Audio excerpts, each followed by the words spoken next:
Aujourd'hui dans cette vidéo, je vais vous faire un petit, pas un tuto, mais expliquer comment on peut se masculiniser ou se féminiser, féminiser physiquement quand on est une personne trans.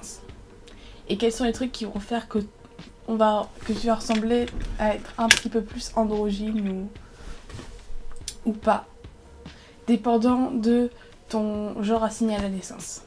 J'ai commencé par ce que je connais et ensuite j'irai vers ce que je connais moins mais que je connais quand même, parce que dans les deux cas je me maquille et du coup je vois un petit peu ce qui fait que tel truc soit associé à tel genre. Si tu veux passer comme étant un garçon, donc plus pour les personnes qui sont female to male, les choses à faire pour masculiniser ton visage au niveau de ce que tu peux faire au niveau du maquillage, c'est fournir plus tes sourcils, parce que souvent la testostérone fait que tes sourcils sont plus fournis. C'est bizarre mais c'est comme ça. Creuser tes joues, mais pas les creuser en faisant un espèce de bronzer. Les creuser plus avec un ton froid de contour pour pas qu'on dirait que tu portes du maquillage et que tes joues soient généralement plus creusées. Et les hommes ont souvent les joues creusées comme ça. Du coup, soit tu fais comme ça, soit tu fais juste un trait. Ça dépend de comment tu veux le faire. Et aussi bien sûr creuser en dessous, et si t'as un front plutôt grand, ce que je n'ai pas, aussi creuser là parce que souvent il y a des ombres au niveau des tempes.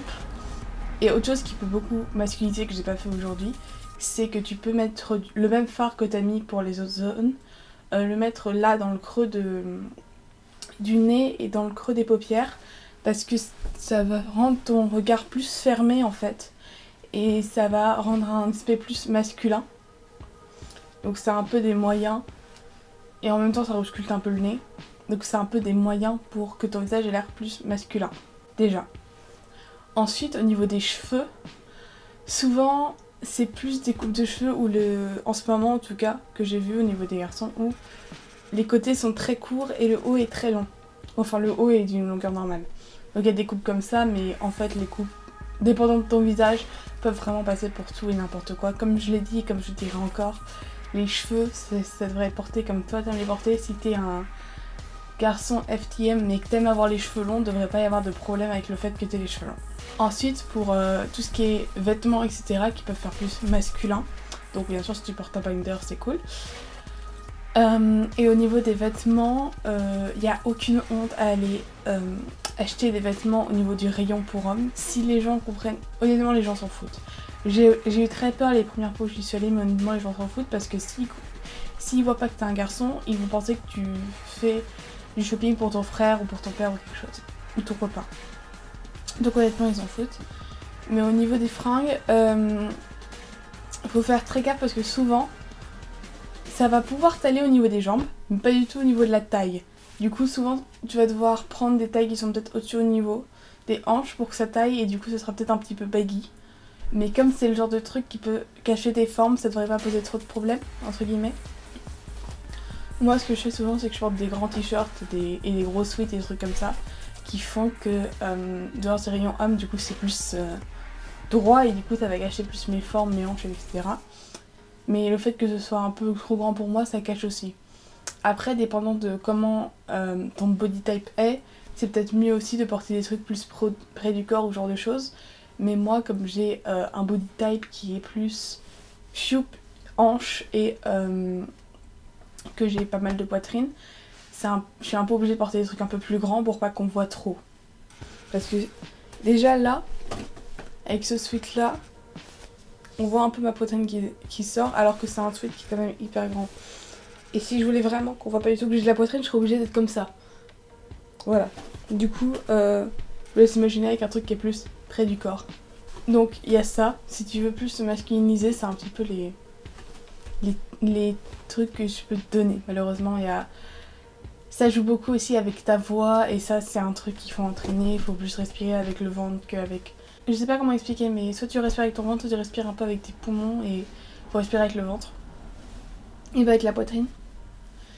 Et du coup ta voix va aller plus grave. Moi j'ai pas encore fait beaucoup d'exercices avec ma voix pour qu'elle aille naturellement plus grave. Parce que comme je suis out à personne dans ma famille, ce serait très bizarre que d'un seul coup je commence à parler beaucoup plus grave. Mais voilà, c'est tout ce que je peux dire tout ce que je connais en tout cas pour avoir des tips pour être plus masculin. Maintenant passons aux tips pour être plus féminin. Là ça va être complètement l'inverse. Quand tu veux être plus masculin, souvent tu effaces tes formes et tu essaies d'être plus carré. Quand tu veux être plus féminin, c'est l'inverse, tu essaies d'être plus rond. Bizarrement.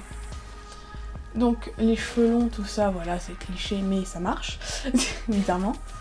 Bien sûr, une femme trans peut avoir les cheveux courts et complètement être une femme, il n'y a aucun problème avec ça, qu'on soit d'accord. Au niveau du maquillage, je vous conseille de regarder des tutos déjà plus naturels au début et ensuite aller vers le plus sophistiqué et pas direct passer à du maquillage très compliqué parce que sinon, souvent, comme vous ne saurez pas forcément le faire, ça va finir en drag queen, malheureusement. Du coup, il faut plutôt déjà essayer de faire des trucs un peu naturels entre guillemets et ensuite construire vers des trucs plus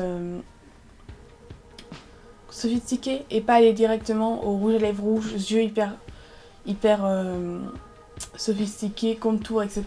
Non, d'abord on commence par un œil naturel, un petit peu de contour, limite un lip balm ou quelque chose, mais il faut pas faire trop flash si on veut bien finaliser son visage. Parce que souvent c'est ce genre de petits trucs qui font que votre visage va avoir l'air plus innocent et plus simple en fait. Après bien sûr si vous, votre truc c'est vraiment de faire des grands yeux colorés, aucun problème. Hein. Honnêtement je vous juge pas, vous faites ce que vous voulez encore une fois, c'est juste moi qui donne des conseils. Au niveau des vêtements, il faudrait porter peut-être des choses qui sont plus centrées à la taille comme les personnes assignées comme les personnes assignées hommes à la naissance ont souvent moins de hanches, prendre des trucs qui sont centrés juste au-dessus, ça peut les faire ressortir et donner une carrure plus féminine entre guillemets, et porter des jupes, ce genre de choses, et voir un petit peu comment vous vous sentez à l'aise avec des vêtements. C'est surtout le truc le plus important. C'est souvent plus facile de passer entre guillemets pour les FTM parce que dès qu'on est un peu masculin, en fait on ressemble à des petits garçons, du coup c'est réglé. On ressemble à des enfants mais on ressemble au genre qu'on veut être, souvent. Et c'est plus simple pour nous de passer de l'autre côté au niveau des fringues parce que forcément, une fille qui va être tomboy, ça va être plus facilement accepté qu'un garçon qui va être girly, malheureusement. Et du coup, pour un homme d'aller acheter... Pour quelqu'un perçu comme étant un homme dans la société pour aller acheter une jupe ou un truc comme ça va être vu comme un pervers, alors que ça peut être juste une femme trans. Et ça m'énerve honnêtement. Quand je savais que j'aurais pour les femmes trans, c'est pas essayer d'en faire trop d'un coup, d'essayer d'y aller avec le fait qu'elle soit confortable et aller de plus en plus vers quelque chose qu'elle pourrait plus aimer plus tard. Je suis désolée, je m'y connais beaucoup moins bien en femme trans forcément parce que j'en suis pas une, donc voilà. Sur ce, je crois que c'était tout ce que j'ai à dire pour aujourd'hui. Donc je vous dis à demain. Bye!